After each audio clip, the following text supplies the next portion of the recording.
Assalamualaikum warahmatullahi wabarakatuh. Waalaikumsalam. Alhamdulillah, pada kesempatan hari ini kami dari tim Asmen, Asistensi Media Nasional, bisa hadir di kediaman tokoh.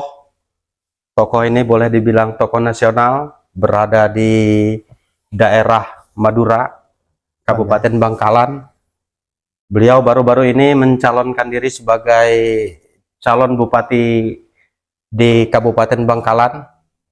Beliau juga adalah tokoh yang tidak asing lagi bagi masyarakat Madura.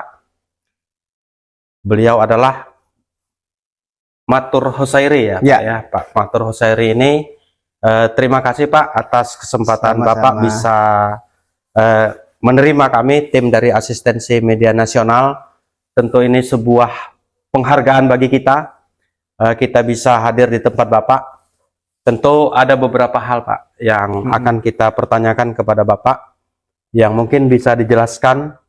Yang pertama adalah bagaimana sih pandangan Pak Matur Hosairi sendiri tentang pemilu kada yang ada di Kabupaten Bangkalan ini, menurut pandangan Bapak? Iya. Pilkada Kabupaten Bangkalan ini merupakan agenda nasional ya, yang dilaksanakan atau diselenggarakan oleh masing-masing KPU di tingkatan kabupaten dan provinsi. Karena di pemilu kada tahun 2024 ini kita tidak hanya memilih bupati dan wali kota, tapi juga memilih gubernur ya. Mungkin saya akan menyampaikan kenapa kemudian saya mencalonkan diri di Pilkada Kabupaten Bangkalan yang dilaksanakan serentak pada tanggal 24 November ya, kalau nggak salah itu. Ini berawal dari putusan MK yang menurut saya sangat membuka ruang kepada publik untuk bisa ikut berkontestasi di Pilkada Bangkalan. Yang awalnya Pilkada Bangkalan ini dirancang oleh kelompok yang ingin terselenggaranya pilkada dengan kontestan tunggal ya, istilahnya kotak kosong, atau kalau orang Madura bilang itu bumbung kosong. Jadi upaya untuk terselenggaranya kotak kosong ini dibuktikan dengan diborongnya beberapa rekom dari partai politik, sebanyak 12 partai pendukung. Kemarin itu di 01 ada 44 kursi. Sebenarnya ini tidak ada ruang lagi untuk memunculkan kandidat calon baru, karena syarat minimal yang harus dimiliki adalah 10 kursi, sedangkan yang tersisa kemarin 6. Nah, karena MK dengan putusannya yang sangat luar biasa itu, akhirnya saya dengan Mas Jayus memiliki kesempatan untuk maju. 3 atau 2 hari setelah pendaftaran kami diisukan dengan calon bayangan ya, yang hanya untuk menggugurkan munculnya kontestan tunggal atau kotak kosong itu. Jadi prosesnya sudah kita lalui dan kita sudah melaksanakan pemungutan suara di tanggal 24 November itu, dan hasilnya selisih cukup jauh ya, 107.000.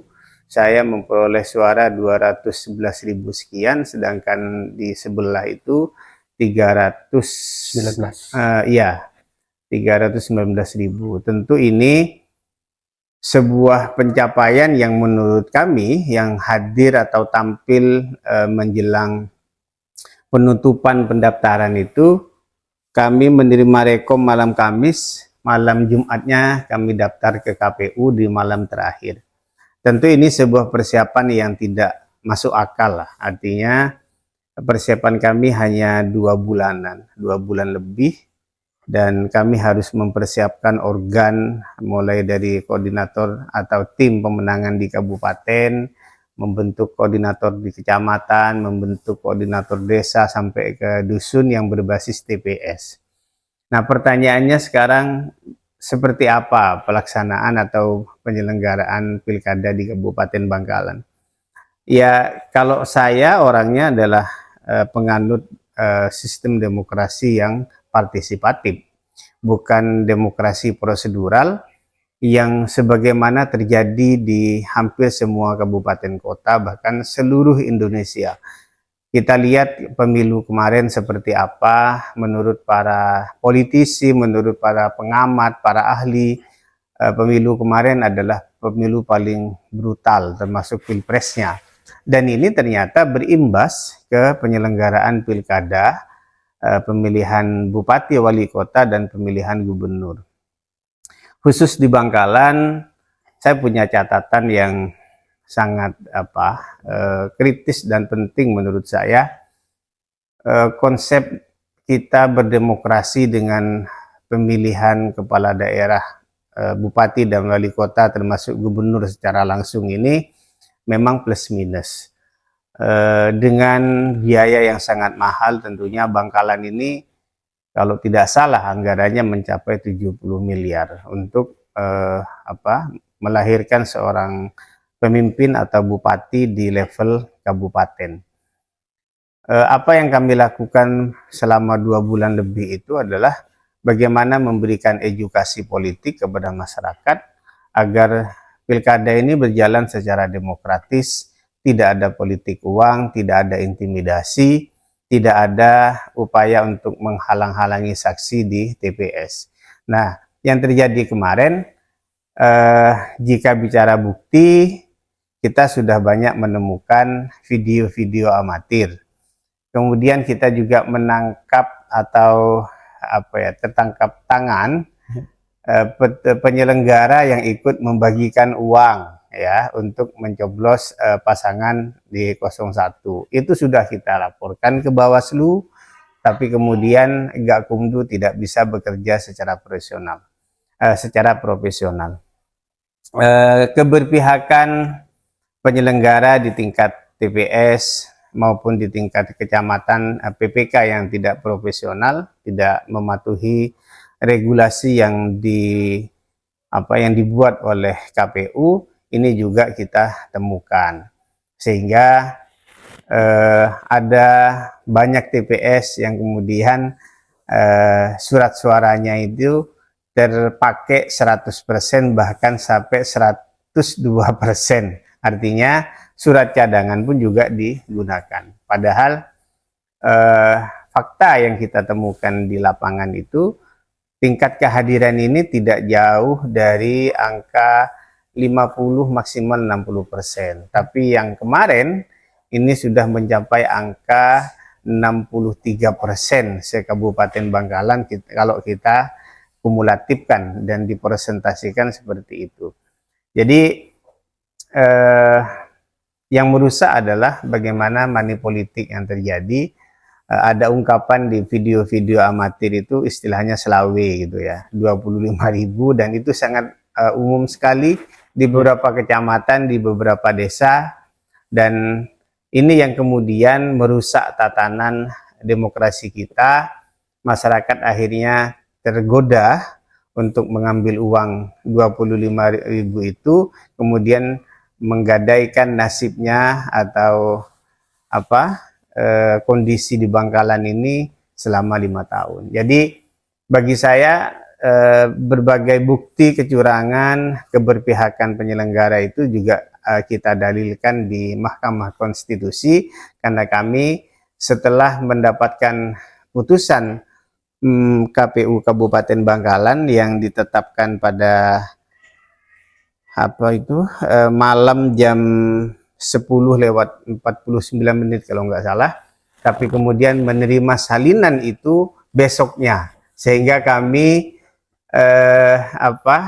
merasa ini upaya untuk menghabiskan waktu yang disiapkan oleh MK selama 3 hari. Jadi semestinya kami itu minta ya, termasuk Bawaslu informasinya, penetapan itu jangan di malam Rabunya, tapi di hari Rabu, gitu ya, sehingga nanti kita hitungannya itu leluasa untuk mengajukan gugatan.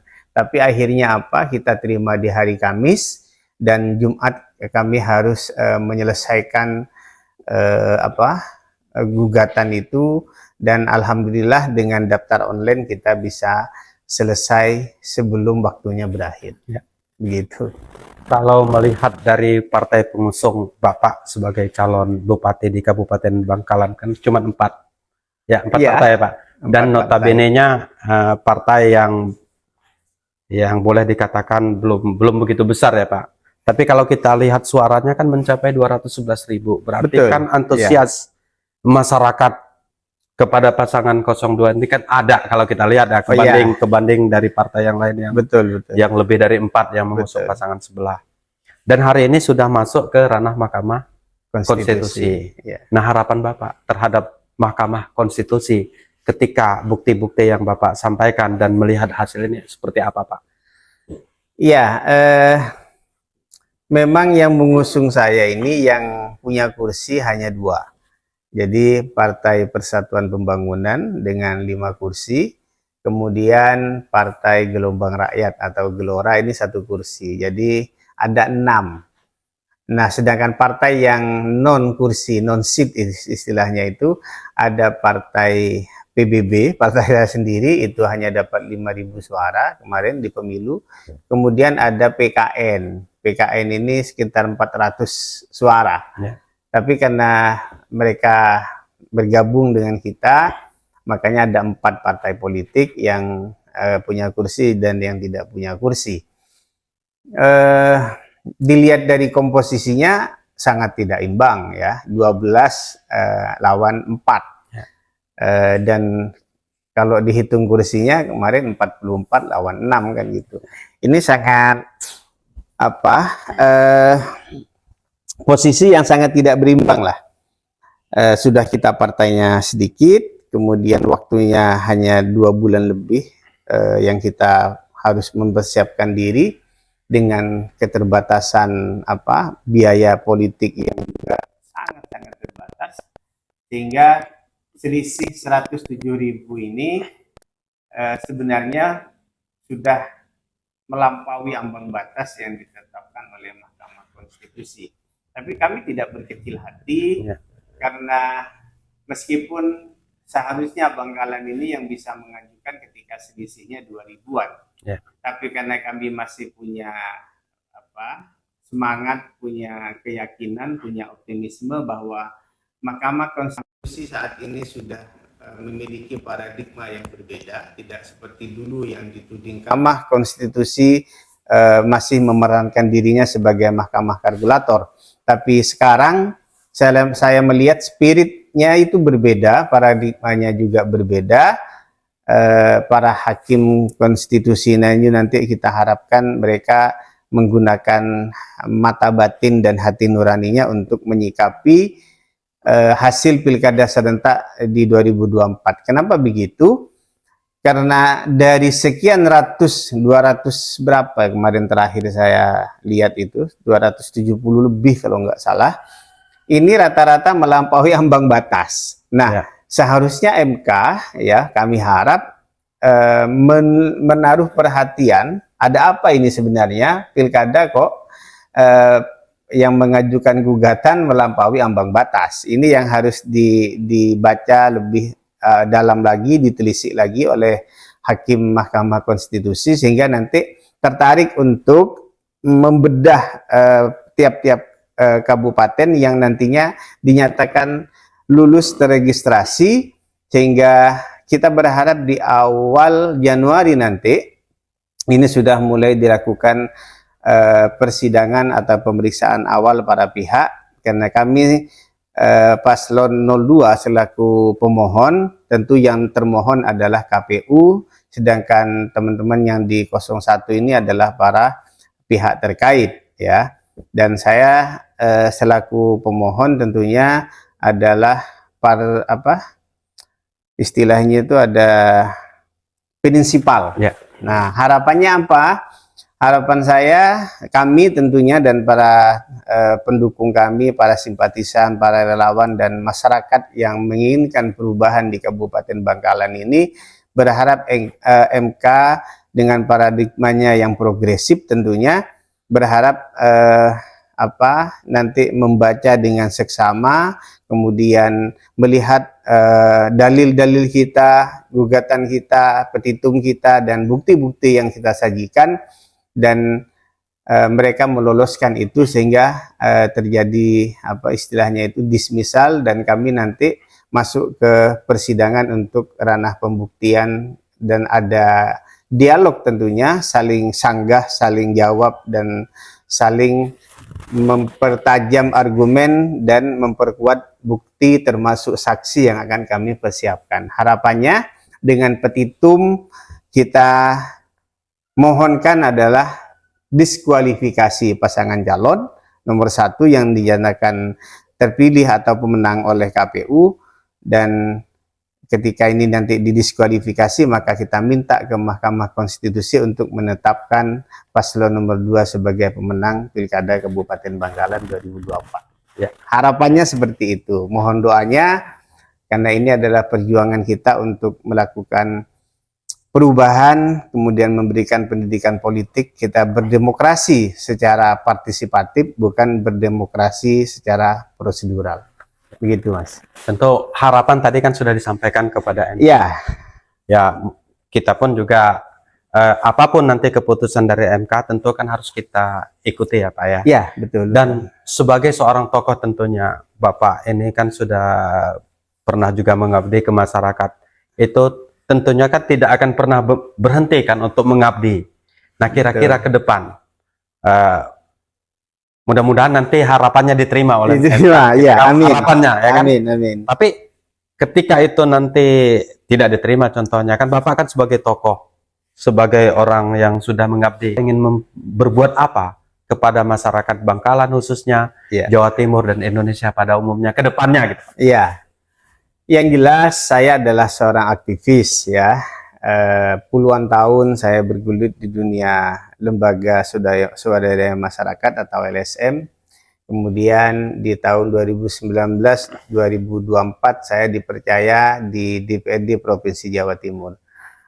Bagi saya jabatan hanyalah sebagai wasilah, sebagai perantara bagaimana kemudian kita ikut membidangi kebijakan-kebijakan di pemerintah daerah.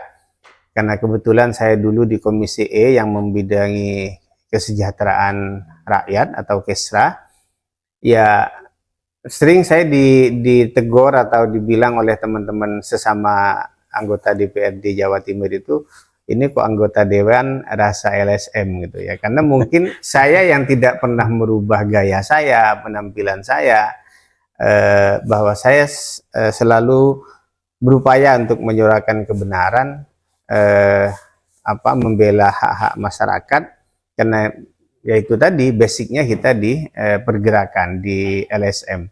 Nah sekarang setelah saya sudah tidak menjabat di DPRD Jawa Timur, kemarin saya mencoba untuk mencalonkan diri dan saat ini masih belum tuntas perjuangan karena masih ada tahapan lagi di Mahkamah Konstitusi. Kenapa saya lakukan? Karena ini adalah hak konstitusional yang dimiliki oleh setiap pasangan calon yang ikut kontestasi di pilkada. Apapun hasilnya nanti di Mahkamah Konstitusi tentunya harus kita terima, harus taat terhadap putusan Mahkamah Konstitusi. Entah itu nanti berhasil, itu yang kita harapkan. Gagal pun ya kita harus menerima dengan berbesar hati karena ini adalah proses demokratisasi di Kabupaten Bangkalan. Nah, lantas jika kemudian dinyatakan kalah oleh MK nantinya, tidak diterima gugatannya, ya saya akan kembali ke masyarakat lagi karena kita adalah seorang aktivis. Maka sejak awal sebelum saya mengajukan diri untuk mencalonkan diri di Kabupaten Bangkalan, saya sudah menyampaikan siapapun bupatinya di Kabupaten Bangkalan, maka saya akan tetap berada di garda terdepan untuk melakukan kontrol, untuk melakukan pengawasan, khususnya di bidang anggaran, kebijakan anggaran, bagaimana kita melakukan pencegahan terhadap tindak pidana korupsi yang ada di desa di Kabupaten Bangkalan. Jadi fokusnya ke sana karena memang saya dulu fokus di anggaran baik itu APBD Kabupaten Bangkalan maupun APBD di Provinsi Jawa Timur. Jadi tidak ada persoalan bagi saya karena mengabdi berkhidmat kepada masyarakat ini tidak harus selalu ada di dalam sistem. Di luar sistem pun kita lebih leluasa untuk melakukan kontrol sosial, untuk mengawasi setiap kebijakan pemerintah di tingkat kabupaten maupun di provinsi. Saya akan tetap bersama dengan masyarakat Bangkalan mengawal pemerintahan yang akan datang. Baik, Gitu. inilah jiwa besar seorang Fatur Husairi yang selalu akan mengabdi kepada masyarakat, dan kita doakan juga apa yang beliau harapkan juga bisa tercapai. Mungkin dari teman-teman, karena kita juga tidak sendiri, saya ada beberapa teman Monggo. ingin mengajukan pertanyaan, dipersilakan. Iya. Kalau misalnya mendefinisikan proses pilkada di Kabupaten Bangkalan dengan satu kalimat atau satu kata, Iya. apa yang akan disampaikan? Ya, bagi saya di Bangkalan ini masih belum siap untuk berdemokrasi. Alasannya gitu. Ya, karena masyarakat kita hitung selisih kemarin itu 107, berarti sebagian besar masih berharap ada pemberian atau permainan politik uang di ajang kontestasi pilkada, dan ini bagi saya sangat tidak sehat untuk membangun iklim demokrasi yang baik, yang kemudian juga harus ditopang oleh para penyelenggara yang bekerja secara profesional net ke salah satu pasangan calon. Iya, karena kita memang keterbatasan sejak dari proses pilkada kemarin. Di MK pun kami melakukan gugatan itu ya pakai teman-teman yang memang punya garis perjuangan yang sama. Bahkan di MK nanti, meskipun ada kuasa hukum yang kita siapkan, saya bertekad akan membacakan sendiri isi gugatan itu di Mahkamah Konstitusi, karena saya yang mengalami, saya yang ikut dalam proses itu, dan tentunya saya akan lebih menjiwai ketika menyampaikan poin-poin di dalam gugatan itu nanti. Gitu. Kabupaten Bangkalan ini selama ini dipimpin oleh beberapa generasi, namun generasi itu semuanya masuk ke KPK, Ranah hukum. ke ranah hukum. Mungkin tergerak dari situ apa bagaimana, Pak? Saya melihat bahwa apa yang terjadi di 4 periode ya, dulu almarhum Lora Fuad Amin 2 periode, kemudian anaknya 1 periode, dan kemarin tidak tuntas 1 periode Lora Abdul Latif itu. Ini sebenarnya presiden buruk yang kita alami lah berturut-turut. Sebenarnya niat saya bukan karena terjadi tindak pidana korupsi yang di Bangkalan. Lebih dari itu sebenarnya Bangkalan ini butuh pembenahan. Tata kelola pemerintahannya, pembinaan terhadap masyarakat, edukasi atau pendidikan politiknya, semua lini. Apalagi kita melihat kondisi Bangkalan yang menjadi pintu masuk Pulau Madura, kita nyebrang paling 7-10 menit sudah nyampe gitu ya. Tapi apa yang kita saksikan ketika masuk ke Madura, ke Bangkalan, kita jauh tertinggal dari kota Surabaya. Itu yang kemudian memberikan semangat atau mendorong saya untuk ikut berkontestasi kemarin dengan keterbatasan yang ada.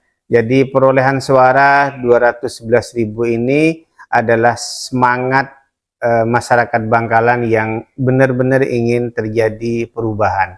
Tapi karena sebagian juga masih berharap pemberian atau yang kita kenal dengan istilah money politik itu, ya akhirnya semangat yang benar-benar ingin berubah ini terkalahkan oleh selisih yang kemarin yang kita duga itu yang mereka menerima uang hanya 25.000 itu. Jadi semangatnya bukan karena terjadi korupsi di dua bupati di Kabupaten Bangkalan, tapi jauh lebih kompleks persoalannya, bagaimana angka kemiskinan, bagaimana angka stunting, bagaimana IPM kita yang masih rendah, kemudian pemberdayaan ekonomi kerakyatannya juga nggak jalan. Ini yang mendasari sebenarnya. Jadi tidak hanya terfokus ke urusan korupsi, tapi lebih kompleks kepada ketertinggalan Kabupaten Bangkalan dari kabupaten yang lain di Jawa Timur. Gitu. Pak Maman. Ya, demikian hasil bincang-bincang pemeriksa dengan Asmen, dengan tokoh di Madura, di tempatnya di Bangkalan. Enggak tokoh. Seorang tokoh yang sangat bersemangat hari ini untuk memperjuangkan aspirasi. Sebagaimana kita pahami, 211.000 penduduk di Kabupaten Bangkalan ini mengharapkan perubahan dari beliau. Terima kasih Pak atas Makasih Mas. penerimaannya terhadap Asmen. Sehat. Asmen tetap jaya Amin. berkontribusi untuk negara. Assalamualaikum warahmatullahi wabarakatuh.